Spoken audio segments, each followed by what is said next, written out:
আসসালামু আলাইকুম। বিবিসি আন্তর্জাতিক বিশ্ব সংবাদে আপনাকে স্বাগত। শুরুতে সংবাদ শিরোনাম, পরে বিস্তারিত। বাংলাদেশের সর্বশেষ গুরুত্বপূর্ণ আপডেট সংবাদে আপনাকে স্বাগত। শুরুতেই সংবাদ শিরোনাম, পরে বিস্তারিত।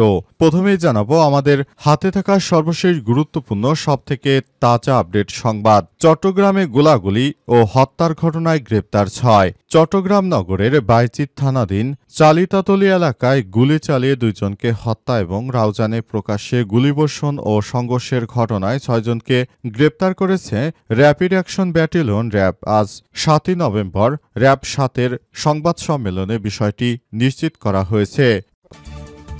এরপর জানাবো যশোরে বিএনপির ছাত্রদল নেতাকে কুপিয়ে জখম।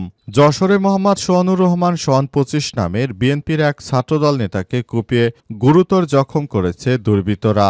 আজ শহরের শঙ্করপুর আশ্রম রোড এলাকায় এই ঘটনা ঘটে। এই ঘটনার প্রতিবাদে জেলা ছাত্রদল শহরে বিক্ষোভ মিছিল করেছেন।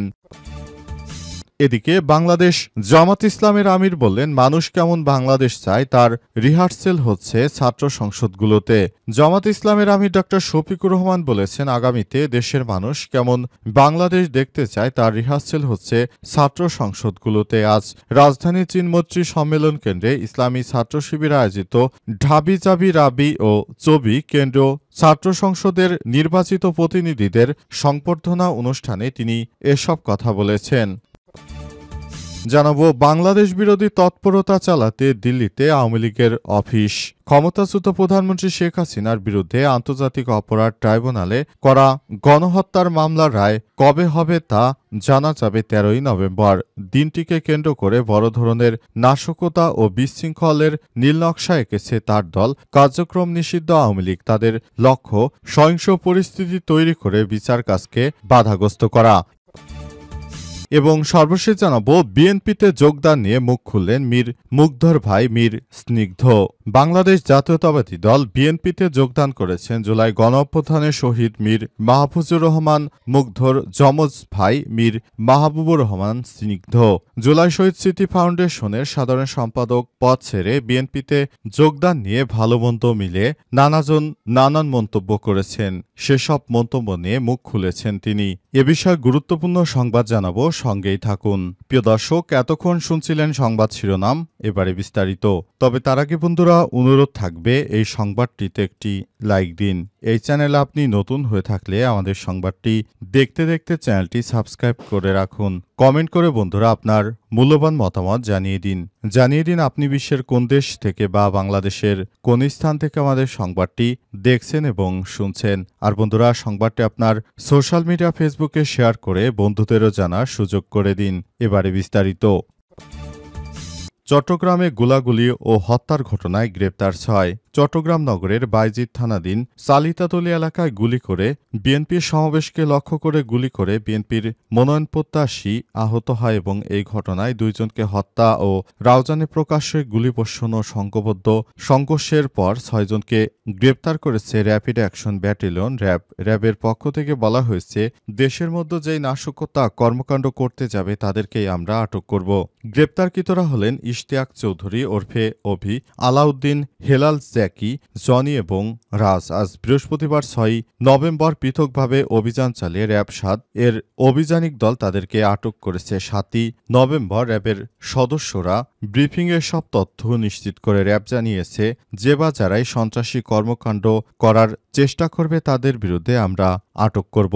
অন্তর্বর্তীকালীন সরকারের প্রধান উপদেষ্টা দায়িত্ব গ্রহণ করার পর থেকে দেশের বিভিন্ন জায়গায় ঘাপটি মেরে থাকা আওয়ামী দোসরেরা অনেক জায়গায় গোলাগুলির ঘটনা ঘটিয়েছে। তারা বিএনপির সঙ্গেও যুক্ত হয়েছে। ছোট সাজ্জাদের বিপক্ষের একজন বিএনপি নেতার সমাবেশে এসেছিল, সেখানে তাকে গুলি করে হত্যা করা হয়েছে।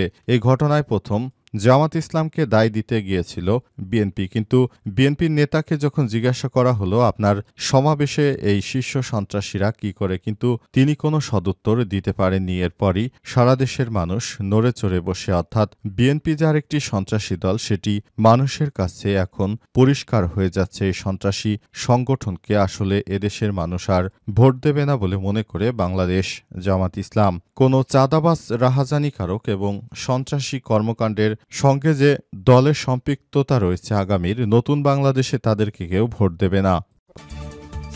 যশোরে ছাত্রদল নেতাকে কুপিয়ে জখম। যশোরে মোহাম্মদ সোয়ানুর রহমান সোয়ান ২৫ নামের এক ছাত্রদল নেতাকে কুপিয়ে গুরুতর জখম করেছে দুর্বৃত্তরা। বৃহস্পতিবার ৬ নভেম্বর রাতে শহরের শঙ্করপুর আশ্রম রোড এলাকায় এই ঘটনা ঘটে। এই ঘটনার প্রতিবাদে রাতে জেলা ছাত্রদল শহরে বিক্ষোভ করেছে। ঘটনার নিন্দা জানিয়ে ফেসবুকে সোয়ানের উপর হামলার বিচারের দাবি করেছে বিএনপির নেতাকর্মীরা।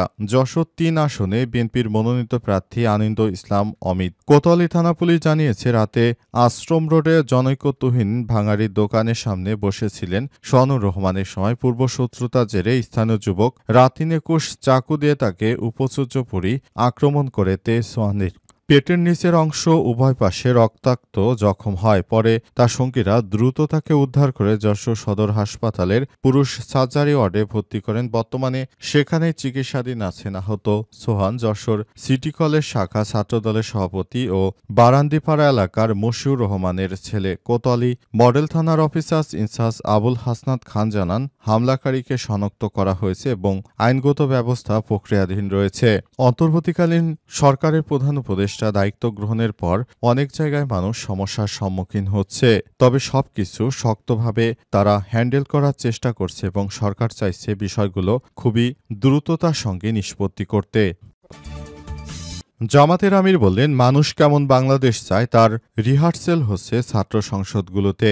জামাত ইসলামের আমির ড. শফিকুর রহমান বলেছেন, আগামীতে দেশের মানুষ কেমন বাংলাদেশ দেখতে চায় তার রিহার্সেল হচ্ছে ছাত্র সংসদগুলোতে। শুক্রবার দুপুরে রাজধানীর চিনমৈত্রী সম্মেলন কেন্দ্রে ইসলামী ছাত্র শিবির আয়োজিত ঢাবি জাবি রাবি এবং চবি কেন্দ্রীয় ছাত্র সংসদে নির্বাচিত প্রতিনিধিদের গণসংবর্ধনা অনুষ্ঠানে সব কথা বলেন জামাতের আমির। উল্লেখ্য, বেশ কয়েকটি নির্বাচনের জামাতের আমির দেশে ছিলেন না, তারপরও তিনি সর্বোচ্চ চেষ্টা করেছেন ওই শিক্ষার্থীদেরকে সর্বোচ্চ আর্থিক ও মানসিকভাবে সহায়তা করতে। এজন্য জামাত আমিরের পক্ষ থেকে ইতিমধ্যেই বিভিন্ন কর্মসূচি ঘোষণা করা হয়েছিল। তিনি দেশে আসার পর ঢাকা ইউনিভার্সিটি, জাহাঙ্গীরনগর ইউনিভার্সিটি, রাজশাহী এবং চট্টগ্রাম বিশ্ববিদ্যালয় শিক্ষার্থী যারা জামাত শিবিরের পক্ষ থেকে নির্বাচিত হয়েছেন তাদেরকে জামাত ইসলামের পক্ষ থেকে গণসংবর্ধনা দেয়া হচ্ছে।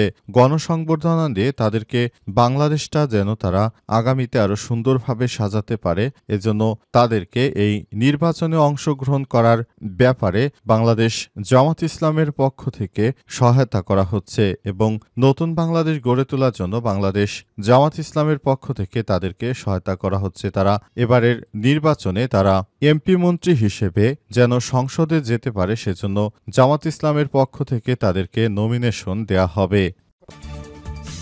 বাংলাদেশ বিরোধী তৎপরতা চালাতে দিল্লিতে আওয়ামী লীগের অফিস। ক্ষমতাচ্যুত প্রধানমন্ত্রী শেখ হাসিনার বিরুদ্ধে আন্তর্জাতিক অপরাধ ট্রাইব্যুনালে করা গণহত্যার মামলা রায় কবে হবে তা জানা যাবে ১৩ নভেম্বর। দিনটিকে কেন্দ্র করে বড় ধরনের নাশকতা ও বিশৃঙ্খলার নীলনকশা এঁকেছে তার দল। কার্যক্রম নিষিদ্ধ আওয়ামী লীগ তাদের লক্ষ্য সহিংস পরিস্থিতি তৈরি করে বিচার প্রক্রিয়া বাধাগ্রস্ত করায় পরিকল্পনার সমন্বয় করা হচ্ছে পার্শ্ববর্তী দেশ ভারত থেকে। এর জন্য নয়াদিল্লিতে অফিস খোলা হয়েছে।